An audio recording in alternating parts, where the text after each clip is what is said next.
Finale de Ligue des Champions, Paris Saint-Germain, Inter Milan, match exceptionnel, analyse et pronostic avec de nombreux pronos gratuits, c'est parti. On a droit cette année à un match exceptionnel avec deux équipes qui n'ont rien à voir ensemble et qui ne se sont jamais rencontrées en compétition officielle. Les deux clubs se sont déjà rencontrés en match amical, notamment la dernière fois en 2023, mais jamais en compétition officielle. Ce sera donc une toute première pour cette Ligue des Champions avec évidemment Paris qui n'a encore jamais dans son histoire remporté la Ligue des Champions et qui est cette année en mission. On va voir ça tout de suite ensemble. Il y a de grosses différences dans les deux équipes, que ce soit au style de jeu, que ce soit au niveau de l'effectif. On va voir ça ensemble tout de suite. Au niveau de l'effectif, une différence majeure, notamment au niveau de l'âge. Au début de la Ligue des Champions, au commencement cette année de la Ligue des Champions, on avait deux clubs qui étaient complètement aux opposés. Paris était avec une moyenne d'âge le quatrième club le plus jeune, avec une moyenne qui tournait aux alentours de 25 ans,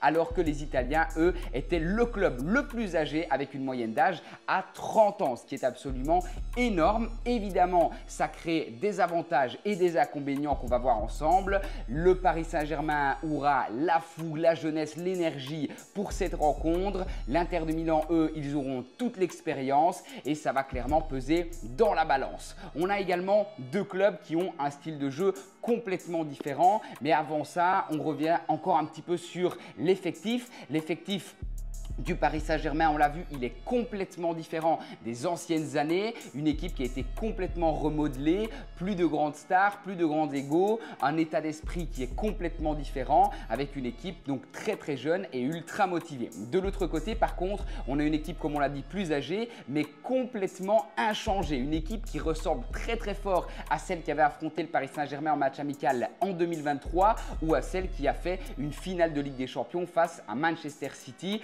Une équipe qui n'a quasiment pas changé, hormis Sommer qui est différent dans les cages, donc le gardien qui a changé. Il y a eu vraiment une équipe pratiquement similaire. Ça crée beaucoup de choses, ça crée de l'expérience et surtout de l'expérience commune. Avoir 2-3 joueurs plus âgés qui amènent de l'expérience, c'est déjà un plus, mais avoir une équipe qui a beaucoup d'expérience et où tous les joueurs se connaissent et ont l'habitude de jouer ensemble, c'est vraiment une force majeure des Italiens pour cette finale de Ligue des Champions. Comme on l'a dit, le fait d'avoir une équipe plus jeune ou plus âgé, ça amène des qualités et des défauts. Du côté de Paris, ça va amener évidemment plein d'énergie et on en aura besoin. On est évidemment en fin de saison, on a joué sur beaucoup de tableaux, que ce soit du côté de Paris ou du côté de l'Inter de Milan et donc clairement la fatigue, elle commence à s'accumuler et posséder des joueurs très jeunes qui souhaitent encore se montrer, posséder une grande profondeur de banc avec des changements de qualité possibles, c'est un énorme avantage. De l'autre côté, l'Inter de Milan, eux, ils auront la qualité de l'expérience, mais en revanche, il y a évidemment beaucoup de fatigue qui s'accumule et on le voit en fin de saison, on n'a pas pu jouer sur tous les tableaux. On a dit au revoir au Scudetto, donc le titre du championnat italien a été remporté par Naples et donc Inter a terminé deuxième et n'a pas pu remporter le titre. Il se concentre sur la Ligue des Champions, mais même en Ligue des Champions, on l'a vu avec des joueurs plus âgés, la fatigue, elle pèse dans la balance. Si on regarde la deuxième mi-temps face au Barça, clairement, on voyait des joueurs cramés qui n'arrivaient plus à suivre le rythme du match et c'est notamment pour ça que Barça a pu recoller au score, même si félicitations évidemment aux Italiens qui ont pu renverser encore une fois la tendance et remporter une place en finale. Donc voilà, des qualités et des défauts avec l'âge. Maintenant on regarde tout de suite la technique et le style de jeu. Au niveau de style de jeu, on a deux équipes également complètement différentes. Ils ont un petit point commun. Le point commun, c'est que les deux équipes aiment les attaques ou les contre-attaques rapides. En dehors de ça, on a vraiment deux équipes qui sont différentes. Paris, ça va être puissant, ça va être très haut en pressing, ça va presser énormément et ça va surtout aimer la possession de balle. On l'a vu, il y a une grande différence de possession entre les deux équipes. Paris, sur sa saison de Ligue des Champions, ça a en moyenne 61% de possession de balle sur ces différents matchs, alors que de l'autre côté, les Italiens, eux, ils n'ont en moyenne que 47%, avec même parfois des matchs où ce pourcentage a diminué encore beaucoup plus fort et où ils ont vraiment laissé le ballon. Et puis, ils ont donc un style de jeu où ils laissent la possession à l'équipe adverse pour ensuite profiter de contre-attaque, là où ils sont vraiment monstrueux, et sur des contres rapides avec des ouvertures latérales et puis des finitions parfaites avec le duo Lautaro Martinez et Marcus Thuram, ils ont réussi à marquer de nombreux goals, à créer des occasions exceptionnelles et à se qualifier pour cette place en finale. De l'autre côté, Paris, ça n'est pas du tout la même chose. Paris a quelques petites failles encore du côté défensif. Paris porte son jeu beaucoup plus sur un côté offensif, sur l'attaque, avec des combinaisons qui sont exceptionnelles, avec un Désiré Doué qui amène la folie d'un ancien Neymar et qui peut débloquer la situation, surtout sur un gros bloc bas défensif comme proposera l'Inter sur cette finale. On a évidemment Kvaratskhelia qui est un très bon attaquant, ancien joueur de Naples qui d'ailleurs, petite parenthèse, lui aura remporté 2 titres cette saison. Il aura remporté le Scudetto en Italie avec Naples puisqu'il avait joué le début de saison avec son club italien, et puis il aura remporté la Ligue 1 avec Paris Saint-Germain évidemment. Donc petite parenthèse assez sympa, lui qui va vouloir évidemment s'installer dans cette finale parce qu'il aura de l'expérience, face à l'Inter de Milan puisque évidemment avec Naples il a affronté à plusieurs reprises cette équipe italienne. Donc ça sera sympa d'avoir un joueur qui connaît parfaitement cette attaque et cette défense italienne. On a encore des éléments très costauds du côté de Paris. On a Barcola qui peut créer des appels. Barcola qui a été d'ailleurs magique sur la Coupe de France, la finale de Coupe de France. Donc voilà, 2 styles de jeu complètement différents. Au niveau de la dynamique actuelle, on a 2 clubs évidemment qui ont réalisé une très grosse saison. Du côté de Paris, on a pour l'instant réalisé une saison parfaite. On a remporté le Trophée des Champions, la Coupe de France, la Ligue 1 et il ne manque que la Ligue des Champions. Du côté de l'Inter de Milan, on a fait un énorme parcours en Ligue des Champions, notamment en s'imposant face au FC Barcelone, alors qu'à certains moments, l'équipe était, comme je l'ai dit, cramée, il n'y avait plus d'énergie et pourtant on a fait parler l'expérience. On a su faire le dos rond et on a su rebondir. Donc franchement, il y a de très belles qualités. Dans l'histoire de la Ligue des Champions, on a parfois eu des finales qui étaient complètement déséquilibrées. Je pense notamment à l'année passée avec Real Dortmund où clairement on n'était pas du tout sur un 50-50. Ici, Paris-Inter, même si Paris est donné largement favori, on a quand même 2 équipes qui se valent, 2 équipes avec des qualités importantes des 2 côtés, des qualités qui ne sont pas les mêmes comme on l'a vu, plutôt de la jeunesse, plutôt de l'expérience, etc. Mais des très grosses qualités des 2 côtés. Et donc pour moi, on est sur une superbe finale avec pratiquement une finale à 50-50. Avant de proposer mes paris, je vais repasser sur les points forts des différentes équipes. Du côté de Paris, il y a franchement de nombreux points forts. Avant tout, je parle de l'état d'esprit, de cette motivation, de cette mission qu'ils se sont donnée d'aller chercher la Ligue des Champions. J'adore cette équipe, il n'y a plus du tout d'ego comme à l'époque de Mbappé, etc. On a vraiment un collectif puissant, on a une équipe qui se bat ensemble, il n'y a personne qui veut se montrer plus. On a eu aussi, grâce à Luis Enrique, un système de méritocratie où c'était celui qui marquait le plus, qui se montrait le plus, qui était le meilleur, qui était titularisé sur les différentes rencontres. Donc chaque joueur était motivé à se donner au maximum et c'était pas simplement parce qu'on s'appelait un tel qu'on était d'office titularisé. Donc voilà, franchement, il y a une très belle équipe du côté de Paris. On a un pressing qui est très important du côté de Parisien. Et puis, si on s'arrête sur quelques noms, quelques joueurs, on a évidemment Dembélé qui a réalisé sa meilleure saison. Il est à la course au Ballon d'Or et clairement marquer des goals sur une finale de Ligue des Champions, ça pèse beaucoup dans la balance et dans la course à ce fameux Ballon d'Or. Donc on a Dembélé qui va vouloir s'illustrer. Comme je l'ai dit, on a Kvara qui connaît bien cette équipe italienne en face et qui pourra apporter de la qualité. Kvara qui franchement pour moi réalise à chaque fois de très bons matchs. Il fait des énormes retours défensifs, il prend beaucoup de place en attaque